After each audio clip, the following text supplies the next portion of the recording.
Olympics रे भारत ପାଇଁ bronze ଜିତିଥିବା इंडियन हॉकी टीम को कौन कहले मुख्यमंत्री मोहन माझी।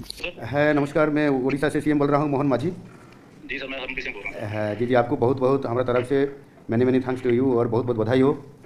Thank you sir, thank you so much sir. ये ओलंपिक में इस शानदार ब्रोंज मेडल जीत के लिए आपको अधिनायक को मेरे बहुत बहुत बधाई और congratulation to you. Thank you sir, thank you so much sir. मैं ऑल्सो हमारा जो कोच क्रेग सॉल्टन और सारी टीम को मैं बधाई दे रहा हूँ।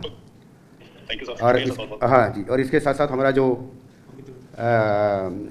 अमृत रहीदास जो हमारा उड़िया खिलाड़ी है, हाँ अमित है वो है, हाँ अमित, बहुत बहुत धन्यवाद, शुभेच्छा, अभिनंदन तुमको आम ओडिशा पाई आउ सारा भारत पाई तुम्हें बहुत गर्व और गौरवर कथा आमको बहुत शुभेच्छा आनी दीच से बहुत शुभेच्छा दूसरी महाप्रभु जगन्नाथ निकट में मोर प्रार्थना जनाऊँ तुम भविष्य आहरी उज्जवल रहू।